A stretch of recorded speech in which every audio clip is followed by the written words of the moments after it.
আসসালামু আলাইকুম। আশা করি সবাই ভালো আছেন। আমি ভালো আছি। তো আজকে আসছি আমি নারায়ণগঞ্জ গাউসিয়া। তো গাউসিয়া মসজিদ মার্কেট ছাদে। তো আমি এখন গাড়িতে আছি। তো আমার সামনে যেটা সিভিল ধান্দাবাজ, তো আমি ওকে অনেক মার করছি। তো ইনশাল্লাহ ওইখান থেকে আসছি বান্টি বাজার।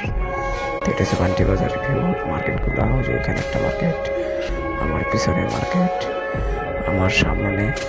তো ইনশাল্লাহ আশেপাশে সব মার্কেট। তো আমি এখন অটোতে যাচ্ছি। অটো দিয়ে 20 টাকা ভাড়া নেয় গাউসিয়া থেকে পান্টি বাজার। তো এখানে এসে আমি অনেক সুন্দর একটা ভাইরাল বুট পাইলাম। তো এই ছোলা বুটটা এত স্বাদ, যা বলার বাইরে। আমি ভাবছি যে মনে মনে এটা যদি নারায়ণগঞ্জ থাকে তো ইনশাআল্লাহ আমি প্রতিদিন খাবো, আর আবার যদি নেক্সট টাইম আসি আমি তখনও খাবো। তো এখান থেকে আসলাম হচ্ছে আমার সেই কাঙ্ক্ষিত কাপড়ের দোকানে। তো আমি যেখানে কাপড় নিতে আসছিলাম, এই কাপড়ের দোকানটা অনেক ভালো, অনেক সুন্দর। তো আপনারা আসবেন, ভালো ভালো কাপড় পাবেন ইনশাল্লাহ। সবাই আসবেন। আল্লাহ হাফেজ।